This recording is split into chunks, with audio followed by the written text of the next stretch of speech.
A very good morning to all the class 12 students. So इस video में मैं आपको पढ़ाऊंगी haloalkanes and haloarenes. ये ऑर्गेनिक केमिस्ट्री के अंदर इंक्लूड होता है।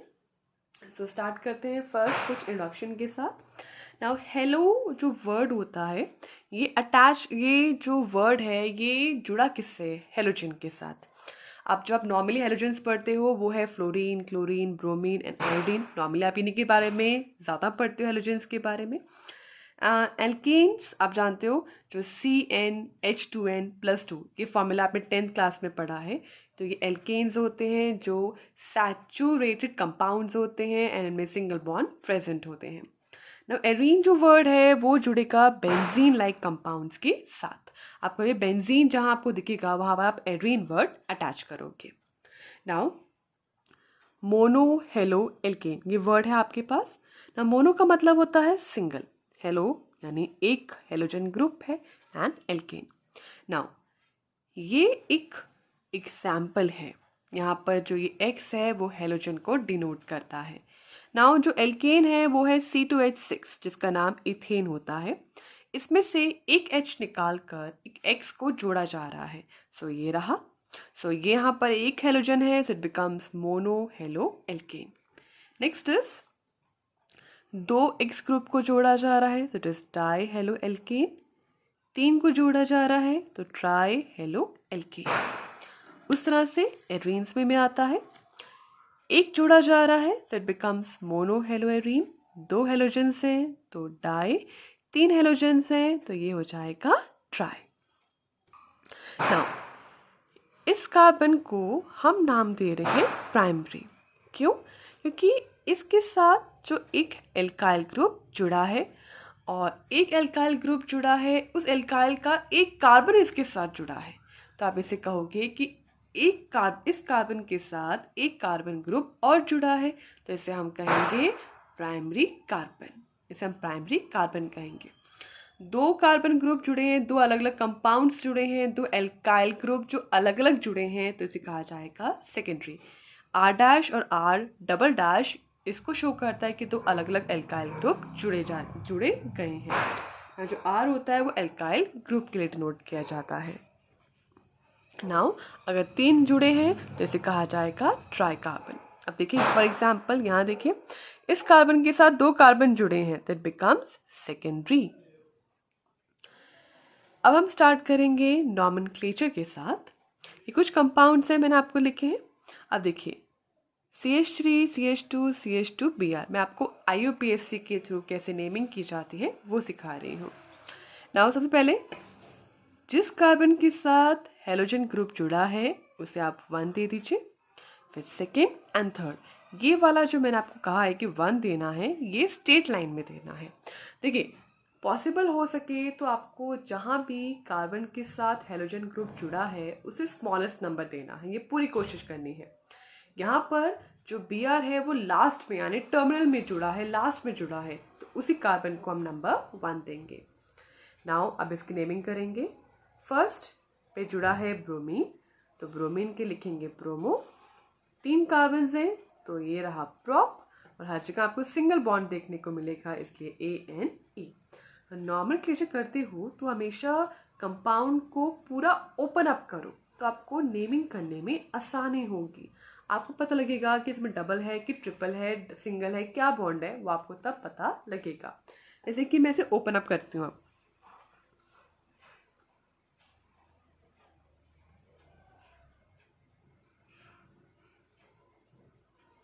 अब देखिए ओपन अप हो गया ये पूरा, तो आपको सिंगल बॉन्ड क्लियर दिख जाएंगे, तो ये ANE वर्ड क्लियर हो जाएगा। नेक्स्ट इज ये रहा। अब आप नंबरिंग यहाँ से भी स्टार्ट कर सकते हो 1 2 3 1 2 3। मैंने दोनों तरफ से नंबरिंग लिखी है, मैंने चूज एक्चुअली ये वाली की है। आप चाहो तो जब आप यहाँ से 1 2 3 ऐसे भी लिख सकते हो, आप इसे भी चूज कर सकते हो। एक्चुअली क्या है दोनों में कॉमन चीज़ क्या है कि जिस कार्बन के साथ हेलोजन ग्रुप जुड़ा है उसको इस तरफ से भी नंबर 2 मिल रहा है और इस तरफ से भी 2 मिल रहा है, तो 2 नंबर कॉमन है, तो आप किसी तरफ से भी नंबरिंग स्टार्ट कर सकते हो। तो मैं नंबरिंग यहाँ से प्रेफर की थी, ठीक है। बिकम सेकेंड पे क्लोरीन तो 2 क्लोरो, 3 कार्बन प्रॉप, अगेन हर जगह सिंगल सिंगल बॉन्ड है इसलिए ANE वर्ड जुड़ेगा।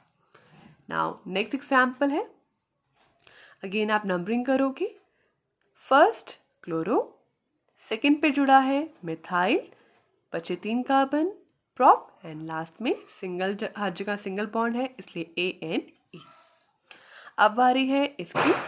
नाउ देखिए यहाँ पर जिस कार्बन पे Br जुड़ा है आप उसे नंबर 1 दे दीजिए, आप चाहे वो नंबर 1 मेंशन कीजिए कि नहीं कीजिए, कोई प्रॉब्लम नहीं आती। तो ये है ब्रोमो एंड बचा क्या है benzene, it become bromo benzene. Next है, आप इसकी नेमिंग पहले नंबरिंग करेंगे 1 2 3 4 5 6। आप चाहो तो नंबरिंग यहाँ से भी स्टार्ट कर सकते हो। देखो अगर मैं नंबरिंग यहाँ से स्टार्ट करती हूँ तो इस ब्रोमीन को मिलेगा 1, इसको मिलेगा 3 और इसको मिलेगा 5, ठीक है। और अगर मैं नंबरिंग यहाँ से स्टार्ट करूँ तो अगेन इसको 1, इसको 3, इसको 5। एंड चाहे मैं नंबरिंग यहाँ से स्टार्ट करूँ, यहाँ स्टार्ट करूँ चाहे यहाँ स्टार्ट करूँ, आपको कॉमन नंबर मिल रहे हैं। सो हम करेंगे इसकी नेमिंग 1 3 5, 3 ब्रोमीन जुड़े हैं तो ट्राई ब्रोमो एंड बेंजीन बचा, सो बेंजीन। नेक्स्ट इज, 2 कैटेगरीज आती हैं। अगर डाई हेलोजन किस कार्बन के साथ जुड़ा है, यानी सेम कार्बन के साथ जुड़ा है कि 2 एडजेसेंट कार्बन एटम के साथ जुड़ा है, कैसे जुड़ा है उसके ऊपर उसका नाम लिखा जाता है। एक वर्ड होता है जर्मिनल और एक होता है विसिनल। यहाँ पर अगर एक कार्बन के साथ ही दोनों हेलोजन जुड़े हों तो जर्मिनल के अंदर उसे कैटेगराइज किया जाता है। अगर मैं कहूँ जर्मिनल हेलाइड, तो हेलोजन अगर एक ही कार्बन के साथ जुड़ा है, सेम कार्बन के साथ जुड़ा है, तो आप कहोगे कि जर्मिनल है, ठीक है। और अगर मैं कहूँ जर्मिनल हेलाइड्स, तो मैंने एस वर्ड जोड़ा, हेलाइड्स, तो हेलोजन्स जो है अगर सेम कार्बन के साथ जुड़े हैं तो वो जर्मिनल हेलाइड्स कहला जाएगा। और अगर दोनों हेलोजन एडजेसेंट कार्बन्स के साथ जुड़े हैं तो आप विसिनल का वर्ड ऐड करोगे, उसमें विसिनल वर्ड लिखा जाता है। नाउ यहाँ पर इसके लिए एक और वर्ड होता है विच इज, यानी अगर दोनों हेलोजन सेम कार्बन के साथ जुड़े हों तो उसके लिए एक वर्ड लिखा जाता है एल्किटीन, एल, ठीक है, ये एल्काइल आइडीन, तो ये एल्किडीन वर्ड इसमें लिखा जाता है। और अगर दोनों के दोनों अलग पे हो तो इसे ऐसे लिखा जाता है। ये डायहाइड्स, इनके साथ वर्ड अटैच करोगे, एल्किडीन डायहाइड्स एंड एल्कीन डायहाइड्स। सो जर्मिनल और विसिनल आपने ये चीज याद रखनी है। नाउ जो कंपाउंड्स मैंने लिखे हैं, इन कंपाउंड्स में मैंने आप लोग को, ये है इसका कॉमन नाम और ये इसका IUPAC नाम, दोनों नाम लिखे हैं। नाउ देखो 2 कार्बन्स हैं इसलिए, एंड मैंने कहा था इसे वर्ड ये जुड़ता है। देखो ये वाला एल्काइल के लिए तो मैंने यहाँ पर जोड़ दिया क्योंकि 2 कार्बन है, तो एल्काइल तो लिखोगे नहीं आप लिखोगे इथाइल क्योंकि 2 कार्बन है, एंड बाद में ये वर्ड अटैच करोगे एंड Cl है सो क्लोराइड। अब इसके अंदर भी इसका जो कॉमन नाम है, इसके पहले कॉमन नाम देख लेते हैं, फिर मैं आपको दोनों के IUPAC नाम लिखवाऊंगी। 2 कार्बन है इसलिए, ठीक है, एंड क्या था यहाँ देखो ENE, एंड उसके बाद क्या है इसके अंदर आपके 2 क्लोराइड्स है, सो इसमें 2 क्लोराइड है, सो डाई क्लोराइड। अब हम बात करेंगे इनके IUPAC नाम की, जिम डायलाइड, ठीक है, क्योंकि 2 हैं इसके अंदर।